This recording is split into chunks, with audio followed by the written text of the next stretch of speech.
Please unmute Chidanandji and start.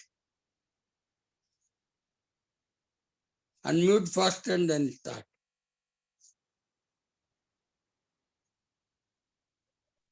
Sure, I'll do that. Yeah, okay.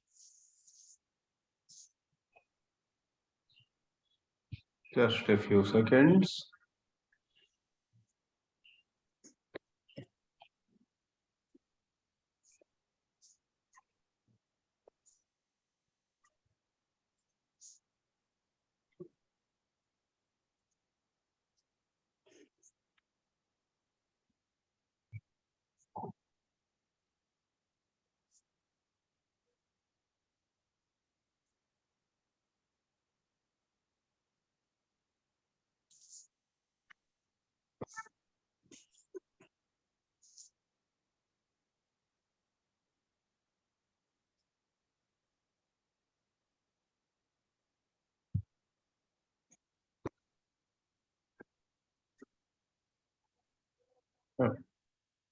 Sorry.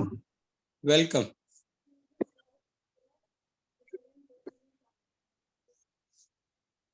Sorry. My computer is giving a bit of a problem.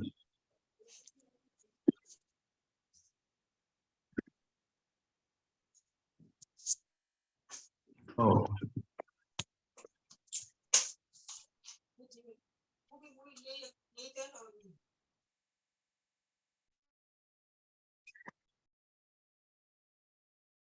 All right. Sorry. Okay, I hope I'm audible and everyone can see me. Namaste. Good evening, everyone. We have a theme to dwell upon that is very daunting, as are many other topics that we have generally taken up in these Thursday evening sessions. The theme this evening is dying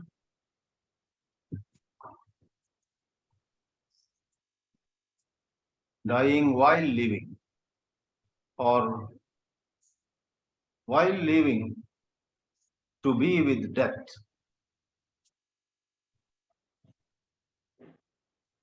To be with death while living may be a rather unpalatable proposition for a whole lot of people who do not get the true spirit of this expression. For we are generally very attached to life. We are generally so much into living fully, living joyously, making life a celebration. All such expressions are in the air. Then somebody comes along and says, while living, can you be with death? That sounds like a very unpleasant proposal to them. When we say to them, maybe many of us were in that class or in that group to whom we referred as them. But as we think on these things, as we get exposed to the depths of the teachings of someone like Krishnaji, we realize that to be with death has a meaning which we had not thought of. To be with death obviously is not to embrace clinical death. Clinical death is where the pulse stops, where the heart does not beat anymore, where breathing is not going on anymore, the body gets cold, and so on. Here we are not at all talking about clinical death, physical death. We are saying while we are living, earning and spending, making friends, losing friends, and so on and so forth, is it possible to be with death? Why use an expression which is hard to understand? Well, in this kind of rather mystical exchanges, unless we use such expressions which to begin with are so perplexing to a newcomer, it's not possible for us to go into certain great depths.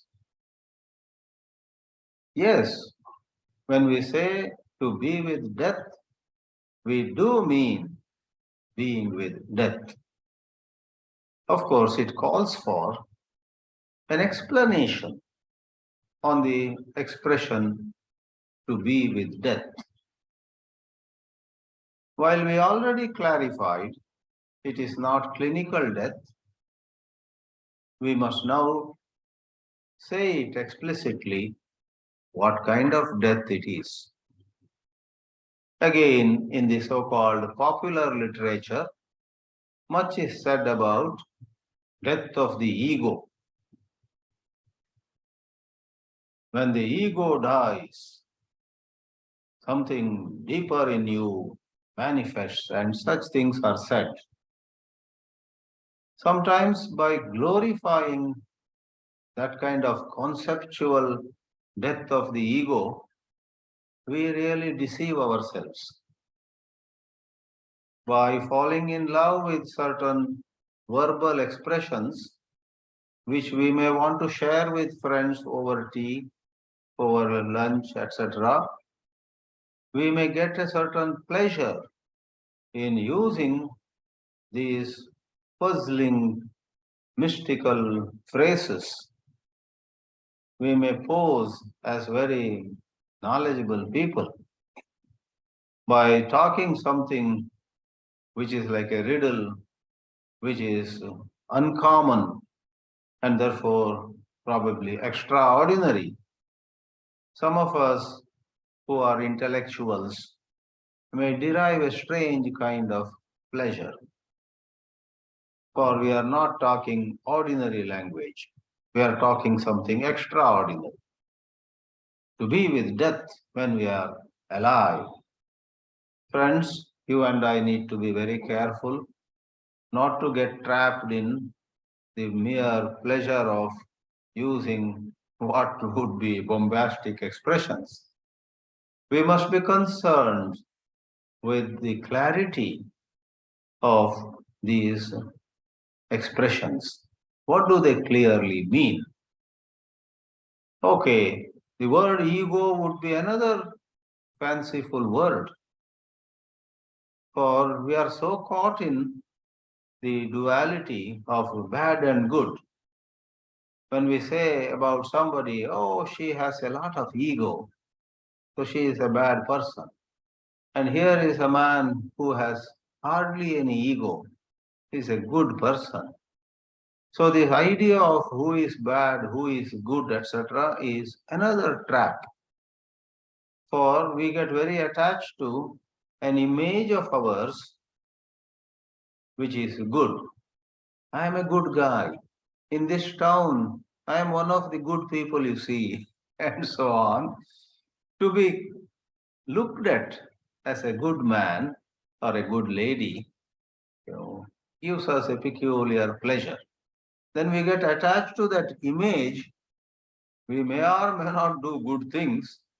We may or may not have true goodness in our heart, but we go around with some air about us that we are the good people here. Alas, in how many countless ways words, descriptions, and so on deceive us. So, in an attempt to get clarity on what it is really to die while being alive, we may take a look at a couple of expressions that Krishnaji used to throw some precious light on this matter.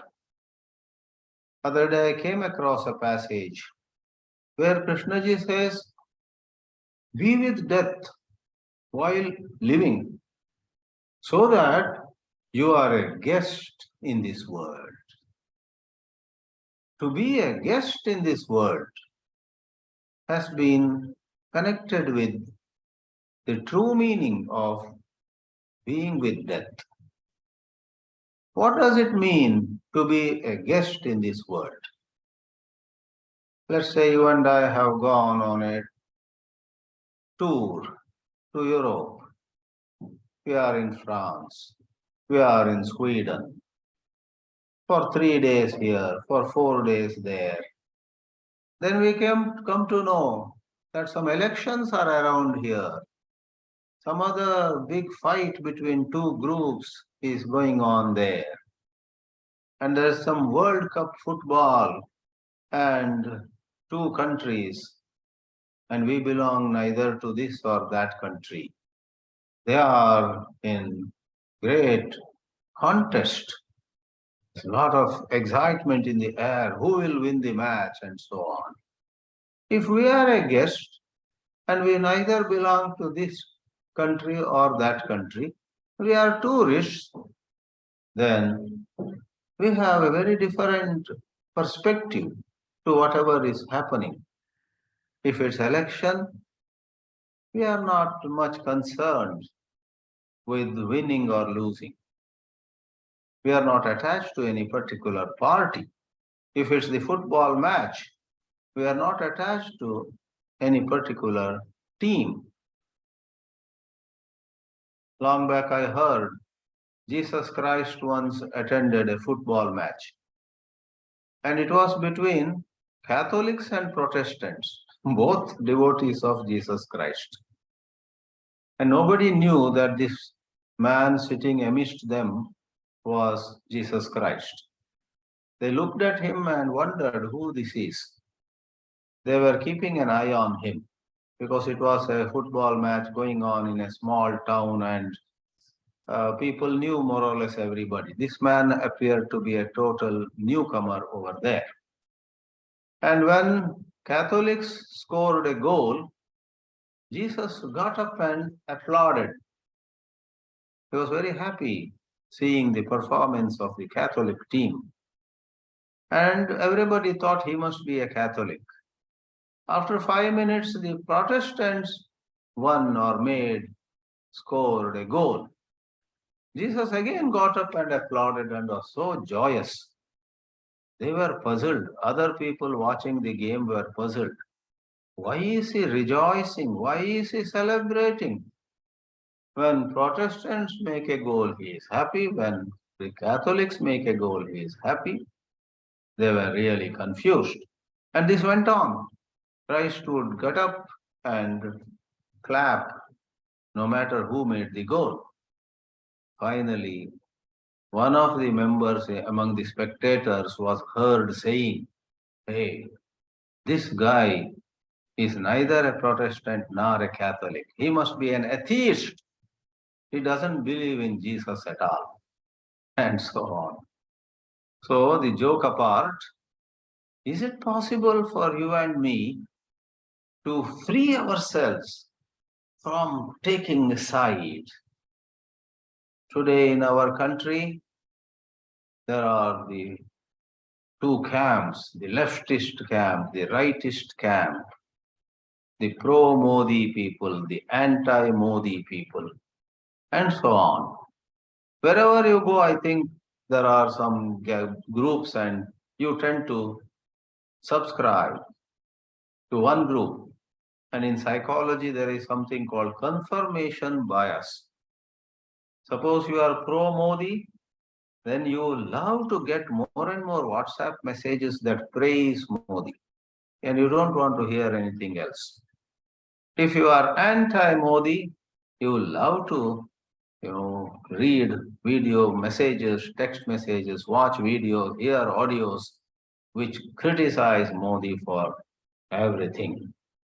Now, to die, to live with dying, to live with death is to be watchful.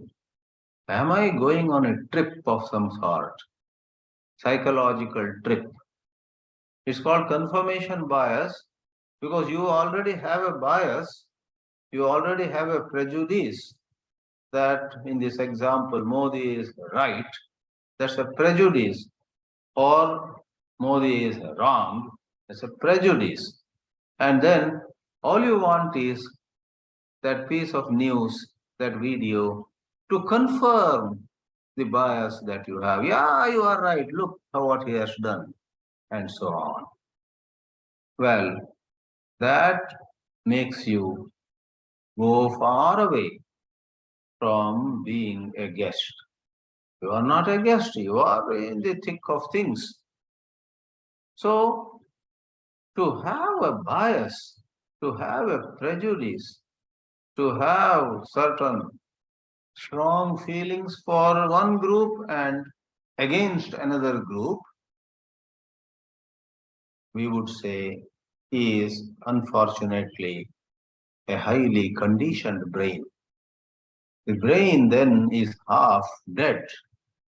In order that the brain is fresh, the brain is alive, we need to be aware of things whereby the bias dies, the prejudice dies, taking sides dies, having a preconceived agenda dies. Thus, in order to be free of any prejudice, it becomes necessary that we do not carry the burdens of yesterdays. Because once whatever happened yesterday, last week, last year, or so on, it burdens us, then we become mechanical.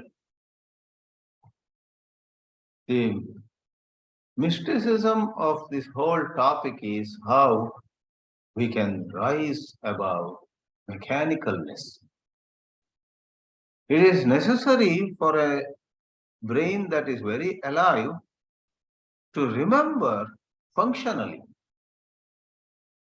If you are looking for a house in Indore on a certain street and with much difficulty you found it, the following week you are visiting Sushil Jain's house again, second time. Functional memory helps you. Yeah, last time we had taken a left turn here and then a right turn, and so on. Of course, Google Maps nowadays are coming in the way of our remembering functional stuff also. We depend on Google Maps. But let me not go for a diversion. A, a brain that is alive does remember a whole lot of functional things. But psychological memories are a burden, and being with death is much to do with dying to psychological memories. Psychological memories necessarily have hurt with them, pain with them, and so difficult it is for us to let go of the memory of some insult. It's extremely difficult for us to let go of a memory of being received well, praised, and so on. So, memories of both pleasure and pain leave behind us or leave behind them and in us a certain residue. If last time I received royal treatment at a house in Bhopal, they made almost a god out of me. Next time I go there, I am likely to want that treatment again, hope for that treatment again, look for being well received again, and so on. That is psychological memory. Functional memory is you do remember and you may be happy also about it, but no expectations, no insistence on any repetition. You neither aspire for repeated gratification of some kind, nor fear, nor be afraid of repetition of some painful episode. Therefore, look at the beauty of this whole matter. You are alert, your brain is alive, you are noticing whether somebody is holding a garland in their hands or a shoe in their hands. You know, in public life, sometimes you attend a function, especially if you are a politician, they might make such a hero of you, or rotten eggs might come hurling at you. Both are possible.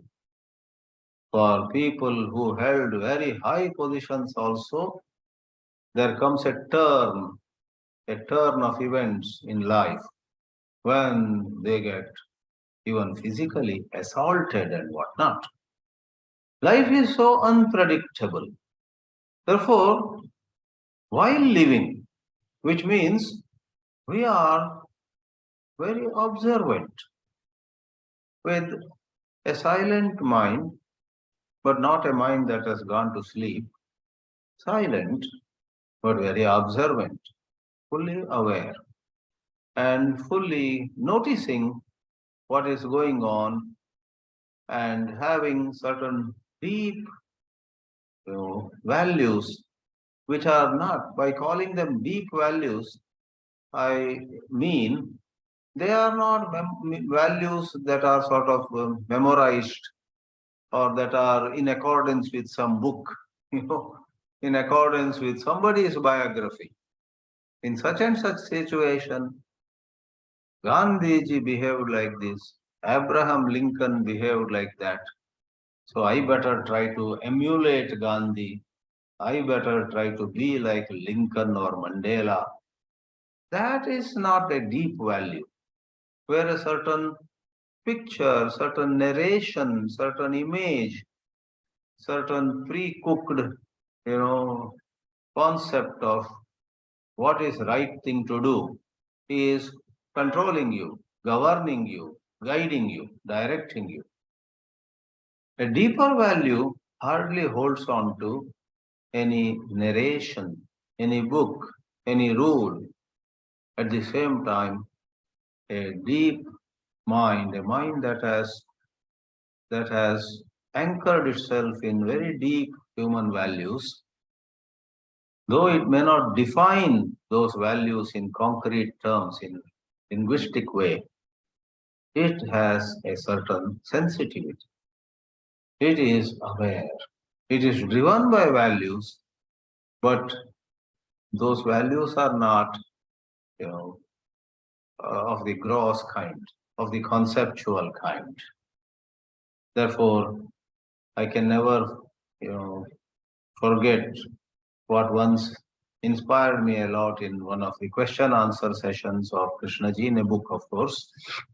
Though I had the opportunity to hear him directly once, and I don't think there was a question answer in that direct experience.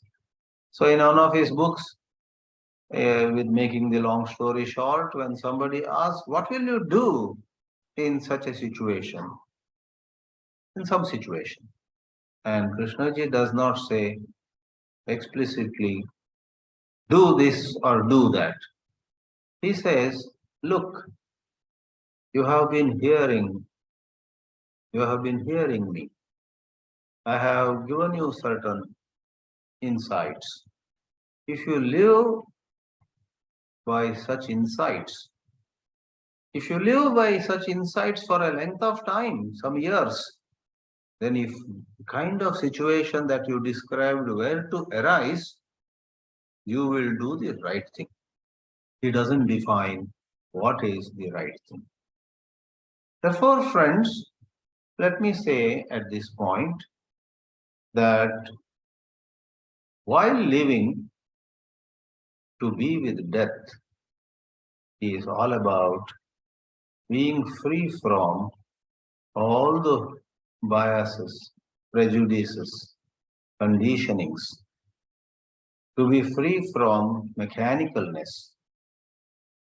For when we are free from mechanicalness, something which normally gives direction to us has completely vanished. The biases, the prejudices, the mechanicalness, etc., rule the life of every human being, broadly speaking. And when that has taken a back seat, in a manner of saying, you are with death. You are alive physically, we said, brain is active, brain is alive, brain is fresh, brain is light, agile.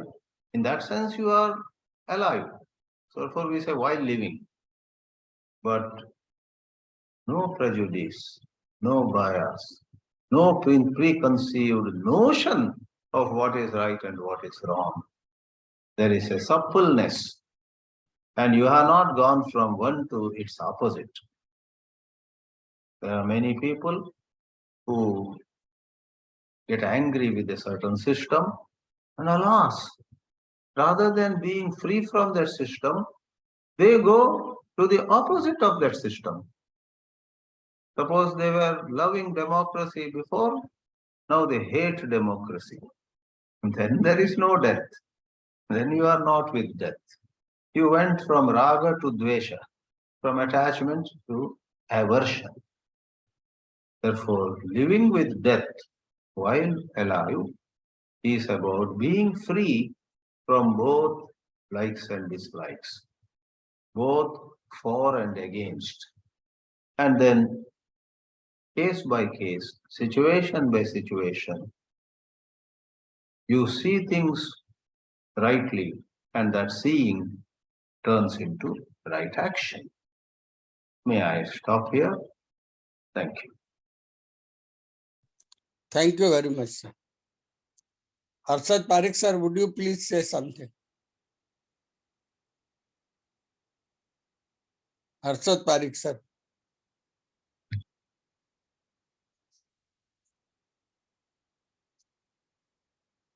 Yeah. Yes. Are you able to hear?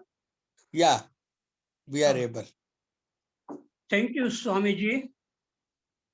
This topic about death and living, I like to say that these are life, means birth and death. These are mysteries. We don't know how life came into existence. We did not create life on this earth.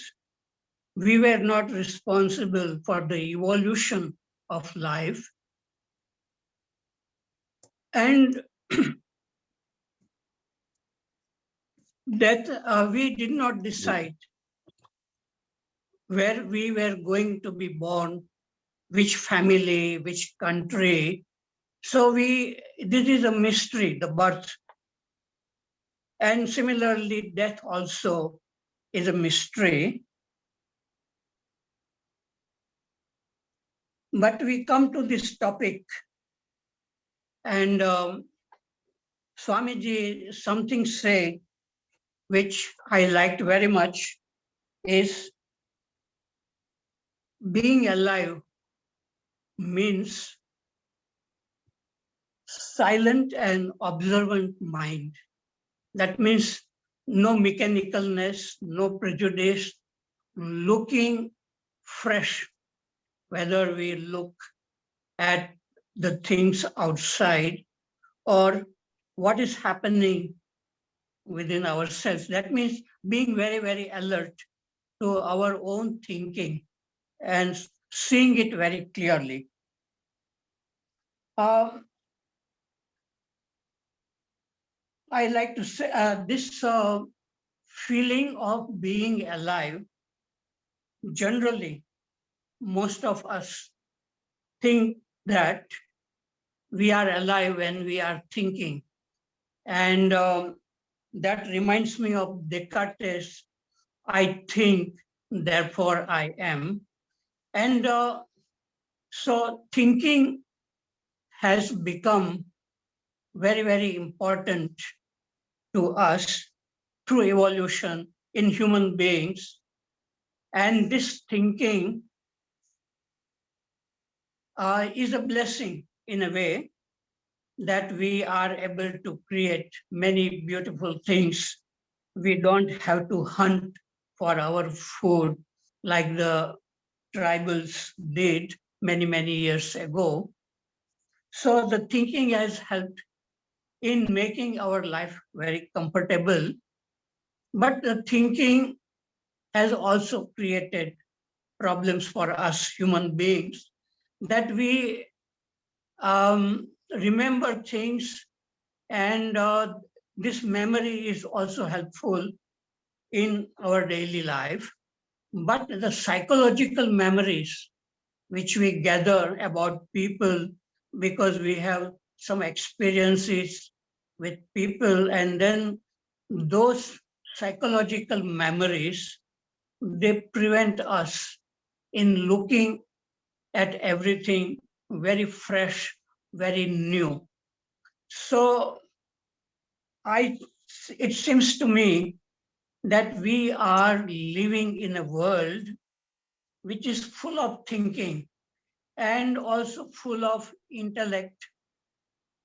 And these are creating problems in human beings. We read it in the newspaper every day, some suicide or murder or the war and violence and all this, because there is too much thinking, negative thinking. But beyond positive and negative thinking, there is something within us which has not yet awakened. And Krishnamurti calls that thing which is buried under dense layers of thinking and feeling is this awareness or intelligence, which can see things very, very clearly. And because we are living too much into knowledge, thinking, and from this thinking, the idea comes that I, me, and me is more important than others, this ego. So, because we are living in the egoistic way, it creates many, many problems. I read in the newspaper that this election going on in Gujarat, and every party has to select some candidates. And for one position, there are 10 people, they want to contest the election from the same party, and only they can select only one. And so they are fighting within the party also. So everybody wants to become somebody important to come into the power, and behind it to gather more money. That is what is actually happening. So all this is happening, so much conflict, violence, because that intelligence or awareness which can see things very, very clearly, fresh, with a silent mind, that is not awakened. And only in such people, when this awareness or intelligence is awakened, then they can listen to everything very, very clearly. They can listen to pleasure, um, praise, and criticism equally, because they are listening without prejudice, as Swamiji said, the freedom to look, freedom to listen, and freedom to do whatever we are doing. So,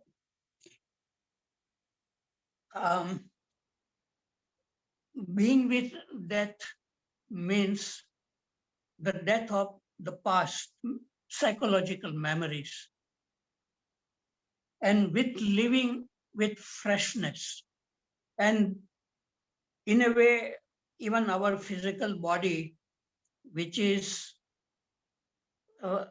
limited in time at the most 100 years, but even part of the body is dying. Some cells of the body are dying and some cells are created. So living and death are going on even at the physical level.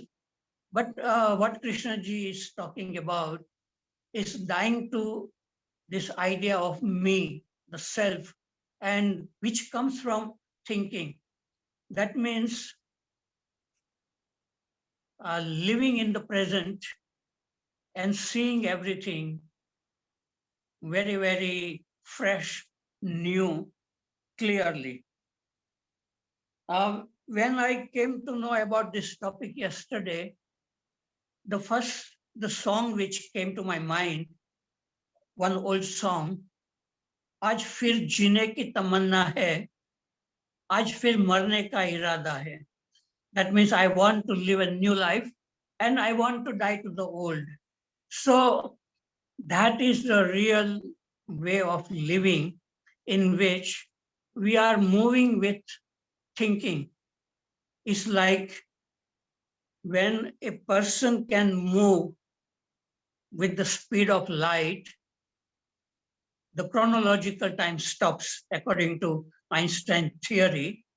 Similarly, while moving with what is or thinking, the psychological time doesn't exist. So probably that is what the real living is, moving with what is without trying to analyze it and not even saying it is good or bad, but just looking. So this is a real challenge in our life.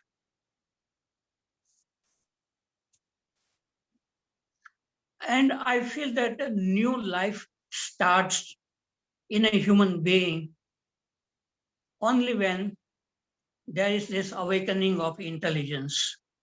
Otherwise, it is a mechanical way of reacting to criticism or flattery, and that is going on, living with no freshness, mechanicalness.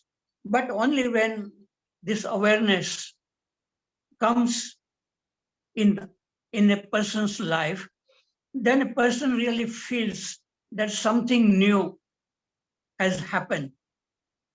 Otherwise, it is just intellectual. One can keep on explaining, but that is not a new way of living.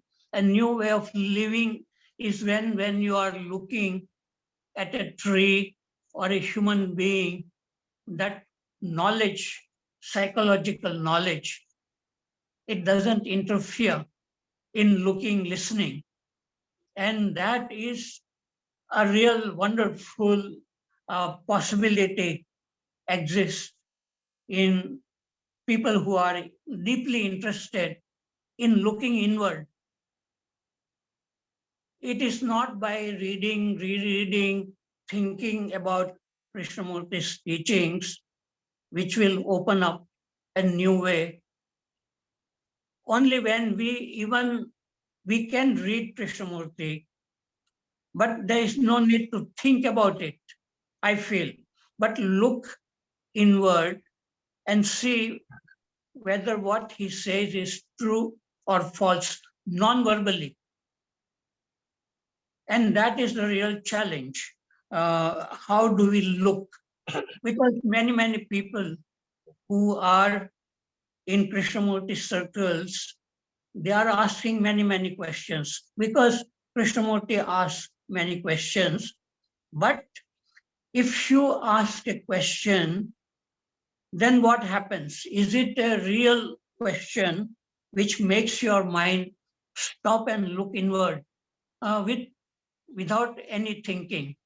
So a good question, the impossible questions are the questions which make you feel non-verbal and look at your own questions. You can ask question to somebody else and somebody else will give answer. Even Krishnamurti can give answer, but that will not satisfy. It is like a menu in a restaurant. If you just keep on looking at the menu in the restaurant, your hunger will not be satisfied. You have to really cook. And here in this spiritual psychological field, we have to cook our own food. There may be menu there, but is it really helping? And if it is helping, then probably at a certain stage, you don't need any menu, but you can see the creation happening, the creation of thoughts and feelings happening within you, and you are just looking and not doing anything. And it is a wonderful state of moving with what is. Okay, I have said enough things. Thank you very much. Prasad sir, please. Sir, I am sorry I missed the half of Swamiji's lecture. I overslept. But this is a very interesting topic.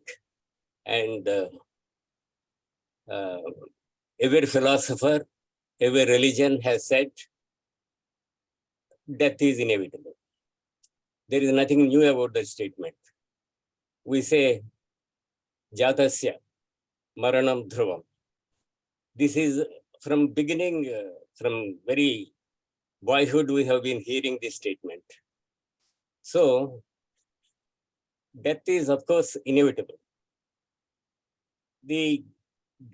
For me, the greatness of Krishnaji is, he has explained how we can overcome the fear of death. Fear of death is very common. There are so many fears, but the most major fear is fear of death. The reason he has given is, you are afraid of losing the known. That is the key to the point. I don't think anybody else has said that. Your fear of death is because you fear to lose the known. What is the known? The known is everything. The known is your existence on this planet. The known is your attachments to your property, to your ideas, to people, to your near ones, dear ones, everything, all these things constitute the known.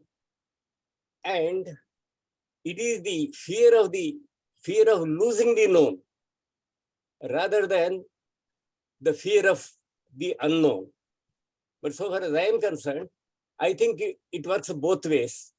Fear of the known, fear of losing the known, not the known. Fearing the known, but fearing losing the known is the major factor of the fear of death.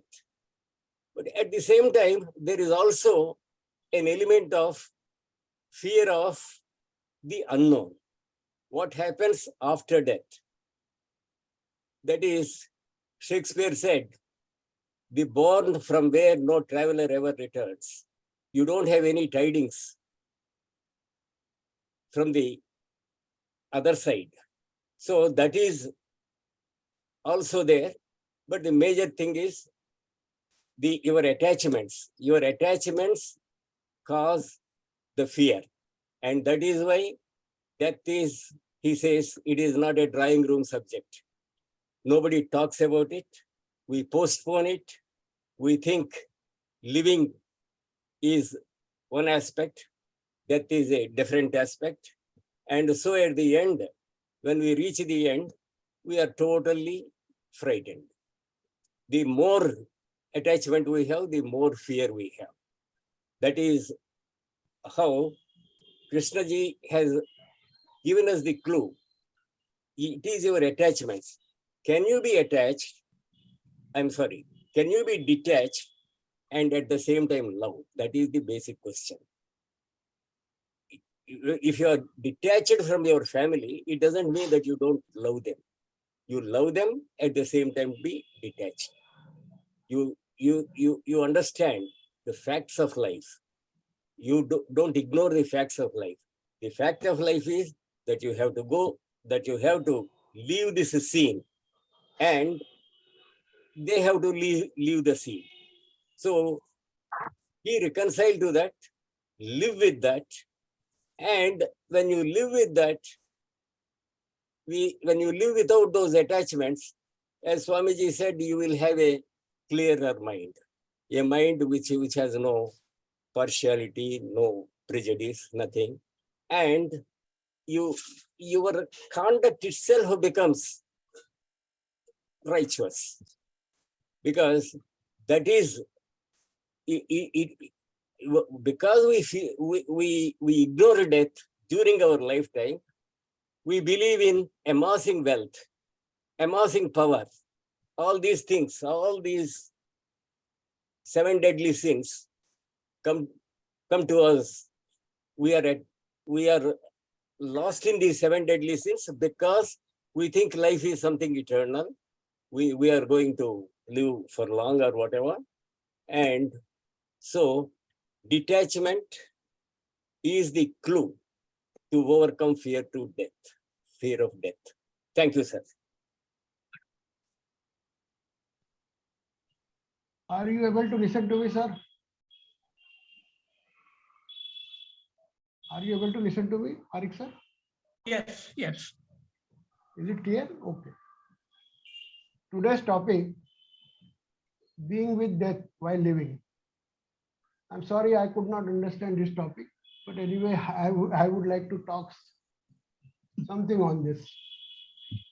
Death is actually of an organism and not of any other thing. It is, when we say death, it is of an organism. Okay, we have linked it with the death of thought, actually ending of thought, or the dropping of thought. We have said that it is a death of thought. Okay, and we said dropping of thought is living in the present, and that is dying to the past.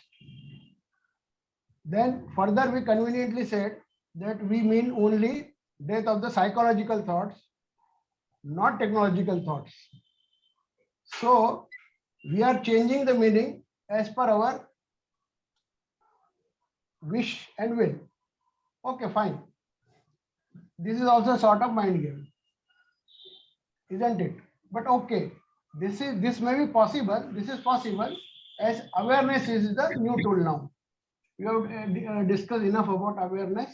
We have discussed about thought. We have discussed enough time about other aspects. Now, further Swamiji said no biases, prejudices, etc. You are alive, but no mechanicalness, etc. Fine, that is also okay. Tradition says this as samdrishti.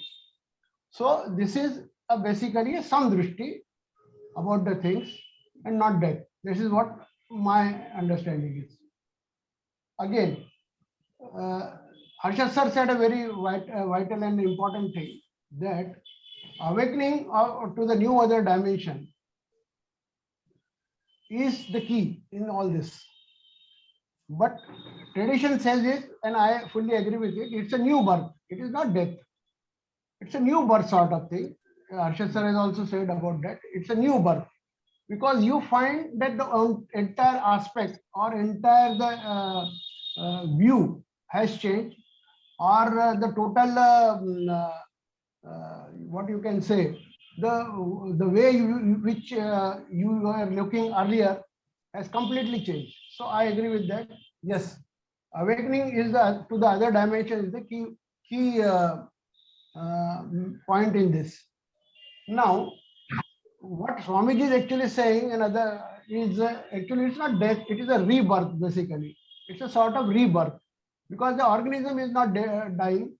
Only it's the various function out of that which thought is having a newness, and the whole understanding and wisdom has taken a new shape altogether, and the intelligence is there to which he has touched, and that's why the whole environment of the person or the looking to the various things that the person has completely changed.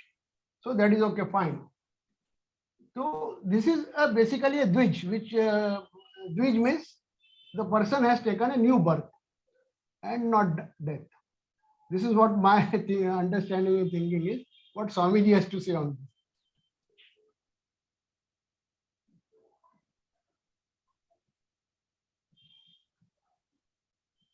Well, Dinesh ji has asked me to comment. I appreciate you are making some disturbing statements that we are changing the terminology. Then you are very kindly saying it's okay. So I appreciate that spirit. In fact, that is required in good dialogues where we question each other. We question ourselves also whether we are just doing what you call mind games and language games and other games. We human beings are known to be very smart in playing all kinds of games. I think somebody wrote a book also, Games That People Play. Some psychologist long back had written a book, Games That People Play, and that was a bestseller. However, from another angle of view, the whole matter is so profound that language fails to do justice. Whatever way you express, some understand who are a smaller number, and many do not understand. Therefore, some amount of a sincere attempt to put it another way, put it in yet another way, becomes necessary. Finally, it boils down to this. If somebody is simply putting the matter in different words, but not really having true feeling for it, then it's just a game. He is wasting his own and others' time. But if somebody has got a certain insight, certain feeling, and is able to see what they call light at the end of the tunnel, and then wishes to share his insight or her insight by putting it in different expressions, then I think it's very welcome. It will help. So let me sum up saying in all these matters, in these Thursday dialogues or any other dialogue, finally, it's not the knowledge in the head or the verbal skills, but how much we do have in us. Like they say, what you are is much louder than what you say. Sometimes, what we say very loudly actually falls flat. But what we are in terms of our character, the way we actually live our life, has its own way of reaching people. So that's all I can say about your submissions. You are questioning certain expressions, certain propositions is most welcome. That's how a dialogue has to be. Thank you, sir. Thank you. Harshad sir, any comments? Yeah, yes, I want to make a comment about fear of dying. Of course, we are afraid of the body coming to an end, but we are also afraid of the mind coming to an end. That means a silence. Silence is very, very frightening for most people. And it doesn't exist really like when you are on a bicycle and you are going at a certain speed and you stop pedaling, the bicycle continues to go ahead. So that is called momentum. momentum of something which is moving, it continues to move even after you stop paddling it. Our thinking is like that. Thinking has its own momentum, and it goes on whether we like it or not. Thinking, we are not thinking, but thinking is happening to us, but only when we become very curious to look at this thinking itself. And to be curious to look at our own thinking, it again requires some kind of curiosity, freedom, energy, all this required. So there is a possibility in us, in human beings, to see how this thinking is moving, and at a certain stage, even thinking may stop. And when it stops, most people are frightened of that psychological death. So they don't want to remain in that state of silence. So they escape from that silence.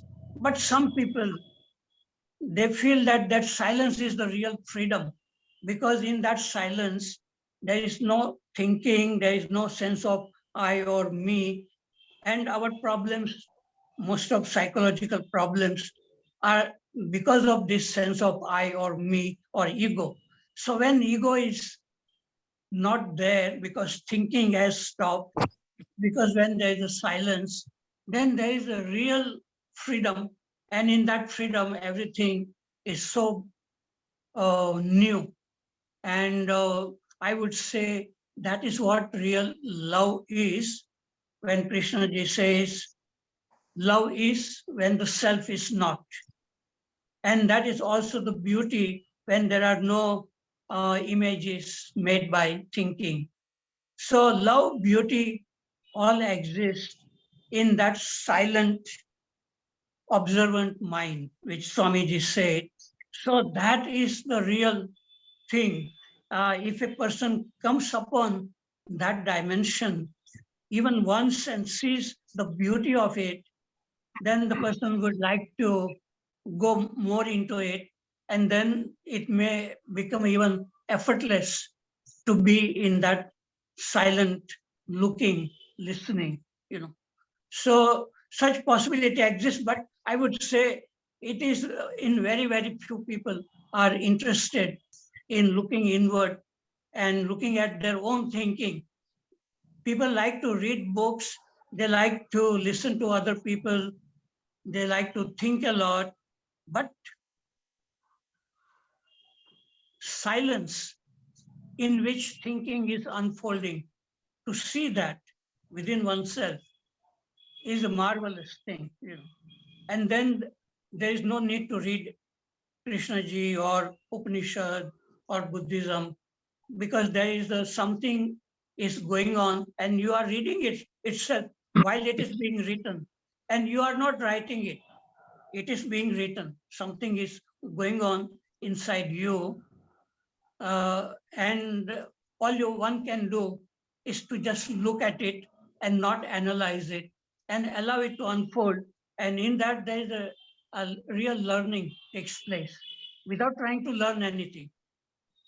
So that is the key, what Swamiji said, silent observant mind. Once that happens, that is, I think, problems are solved, I feel. The whole problem-making machinery can be seen clearly. Okay, I finished. Thank you. Sir, if that silence is there, then whether it is with thought, without thought, or whether with the past or with future, or with planning or without planning, how does it matter?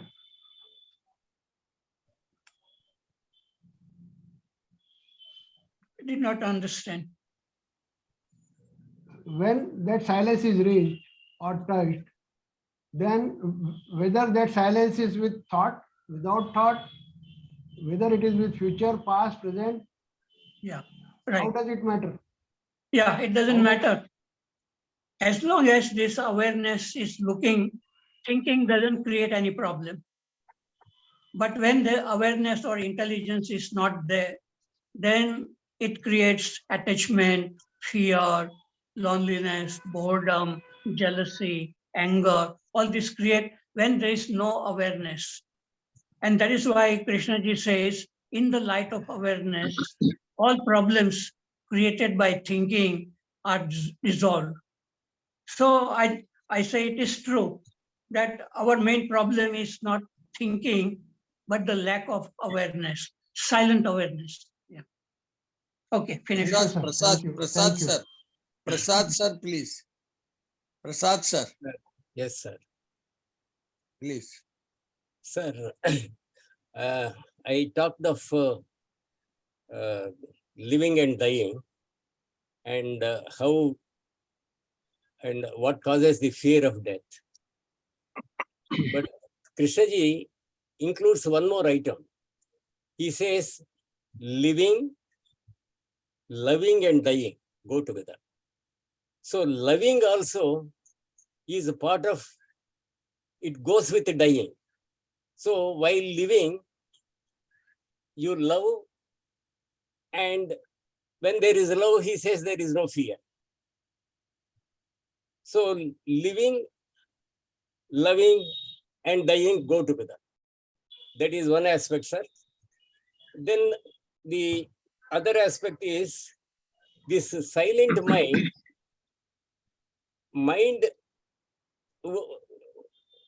Krishnaji said there is no point in reading scriptures and all those things, or reading other people's books and all that. So read the book of your mind. But sir, one thing, when we read our thoughts, which are basically our memories, that is also a book. He himself calls it a book. So it is as good or as bad as reading a scripture. It may be, it is better than reading a scripture, but we think that when we think, we are silent. No, we are not silent. Silence comes only when you cross that border. That is, you are not even observing your thoughts. When your thoughts are there, there is no silence.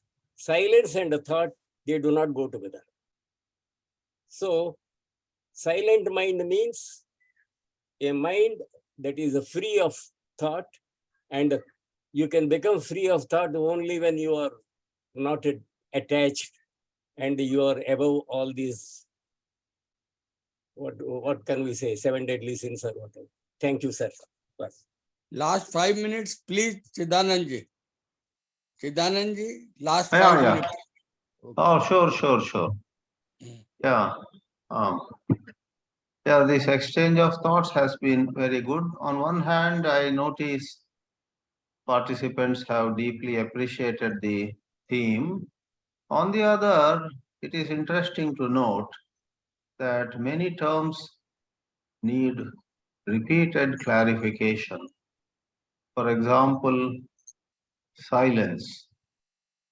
So even with regard to silence, is it silence about anything and everything, or is it silence with respect to psychological noise?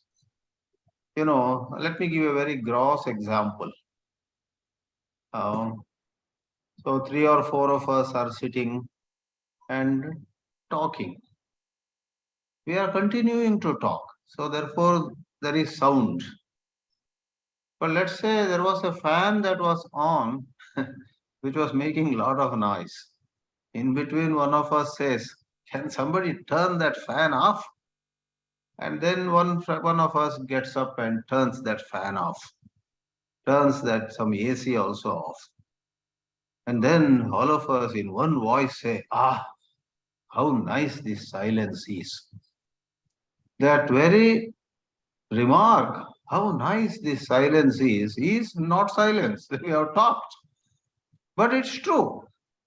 The reference is clearly to the noise made by the fan, the air conditioner, or some other equipment. Likewise, the silence we are talking of, which is alert, which accommodates watching, observing, which makes space for listening to some insight that might arise on its own within us, etc. That silence is not literal silence of absence of everything. It is, to me, it seems, it is in the sense of there is totally, total elimination of hurt and pride, etc. Is it not our experience normally? Normally, because we do have some ego, we do have the psychological burden. Is it not our experience that sometimes, even if we are at a very beautiful place, like by the bank of Ganga in Rajghat Study Center, some memories arise, and to use a powerful expression, we start grinding our teeth. If I get a chance, I will teach her a lesson. If I get another chance, I will let him know a piece of my mind, and so on. That is the noise of the fan. That is the psychological noise. But if one were to go into total silence, which may happen here and there, uh, but here and there is different from being in silence for prolonged period of time, literally, totally. Then functionality will be affected. And the best part of it is, generally when we are burdened by psychological memories, we think that I need to sort this out. I need to think it out. I need to remember all that he did or she did and they said, and So we scratch, we scrape the surface to remember more details of various episodes and incidents, and it adds to the noise.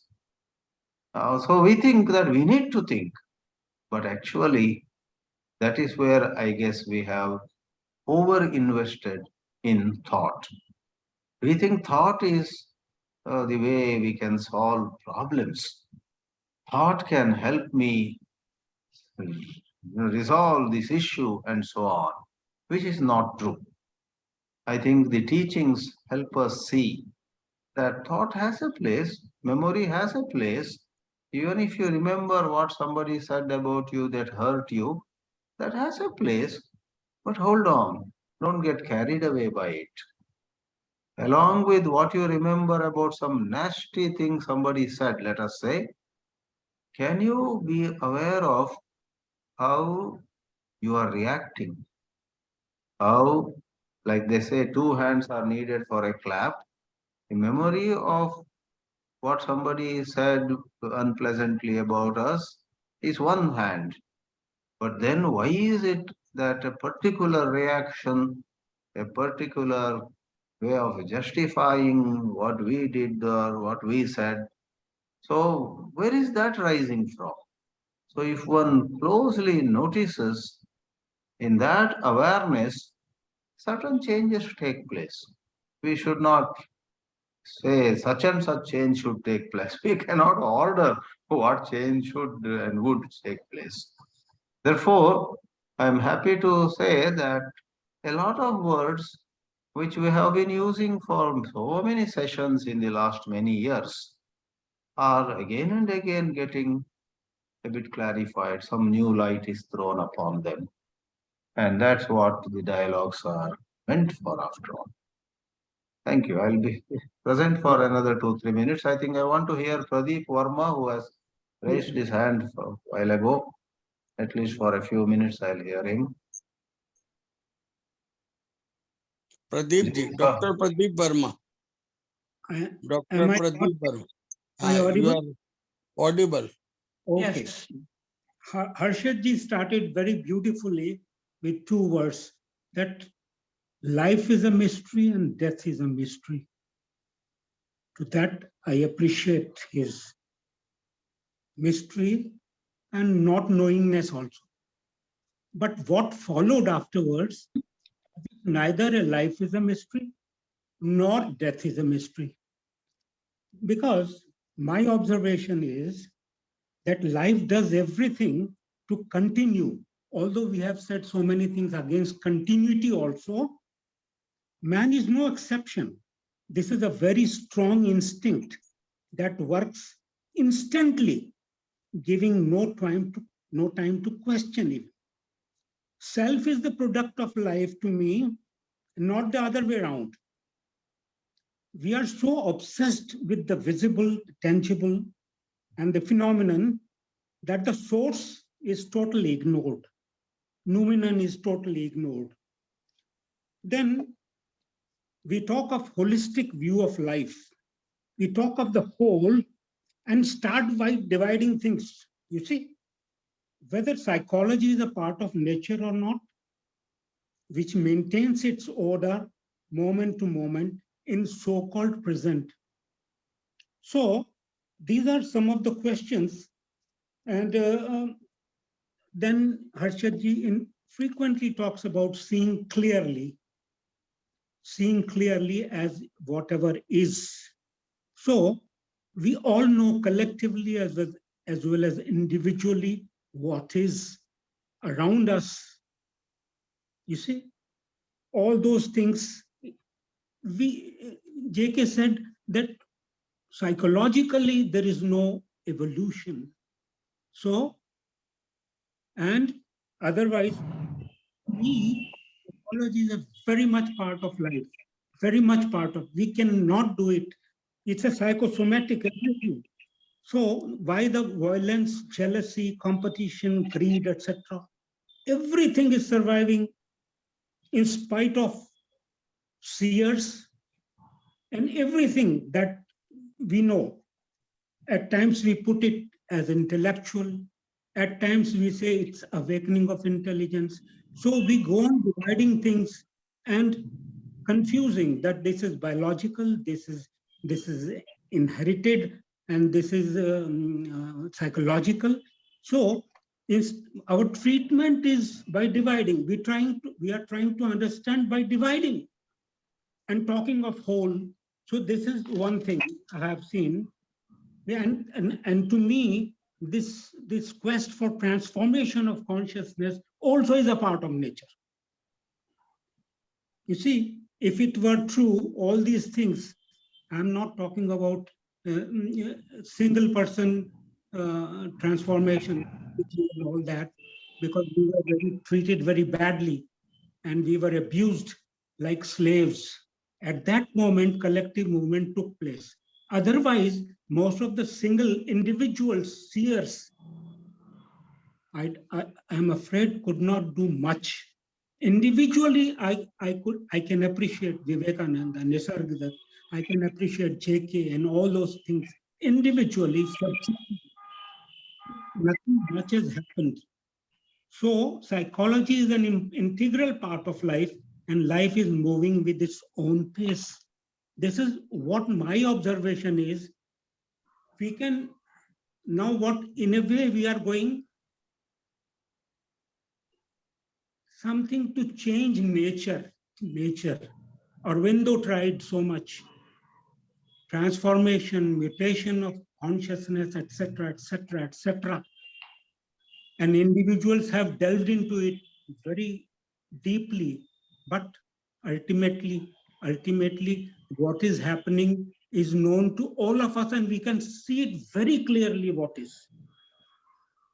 Thank you very much, sir. Thank you very much for giving me time, as well as Swamiji, especially listening to whatever I have to say. It's Thank you, always enriching to hear you, Pradeep ji.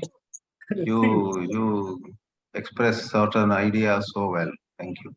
Thank you, sir. Thank you so much. Harshad Parekh sir, would you please comment on it? Yeah. Okay. I like to say something about seeing clearly, because we all see everything. As we grow old, but how do we see? Only when we see in a new way, then only we feel the beauty of it. Just like what I read in the biography of Buddha, that when that enlightenment happened, he looked at the morning star and he looked at it in a different way. He was looking that morning star every day, but on that day, he saw in a different way. And even recently, if you have read biography of Eckhart Tolle, and he also experienced that he looked at the bird, one bird he was looking, it looked very new, very fresh, without thinking, without this normal thinking going on. So that is why Krishnaji also asked this question, how do you look at a tree? How do you look at the face of your friend or a husband or wife? Because we get used to looking at things, and then we may say we are seeing clearly because our vision is perfect. But it is not that physical vision. When this is seen clearly, it's seen from a different kind of brain in which something new has happened. So something new had happened in Buddha's brain before he looked at the morning star.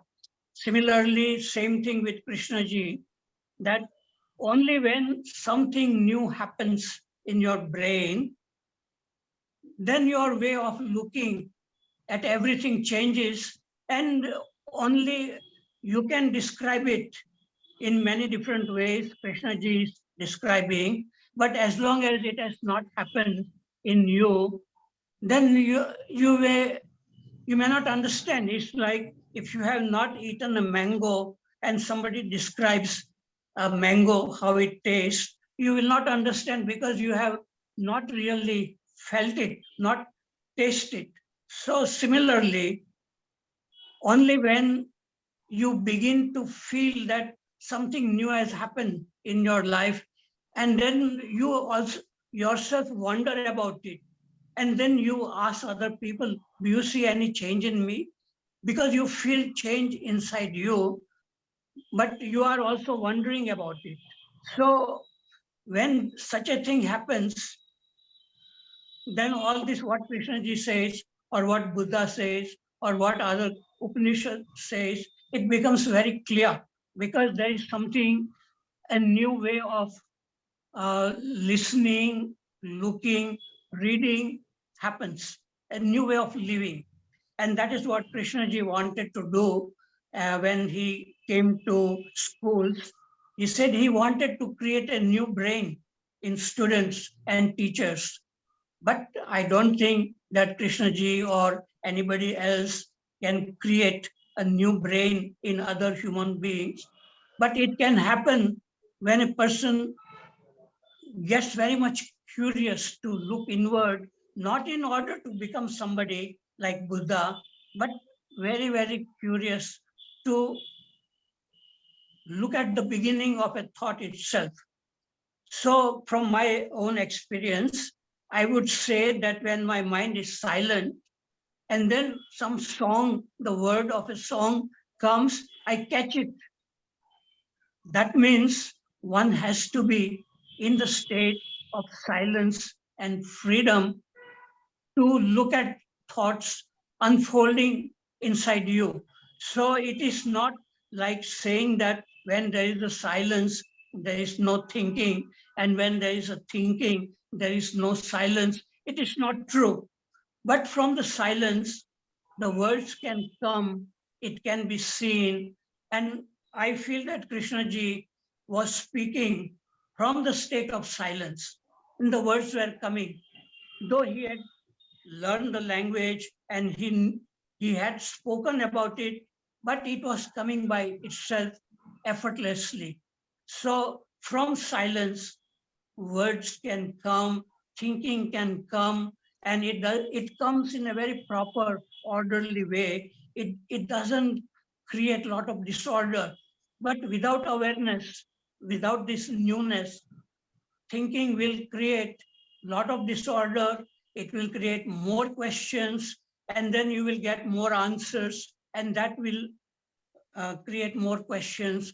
And the whole thing will go on a logical plane of thinking and feeling, but only when a person comes out from the plane of thinking and feeling, comes above and looks at thinking and feeling very, very clearly, then everything becomes very clear. Even you are looking at a star or a moon or a face or a flower, everything looks very fresh, new. And I feel that is the way Krishnaji was living his life. And that's why he was very passionate. And he was not thinking, it was just coming from the deep silence, everything was coming. So silence and thinking, they are not opposite to each other.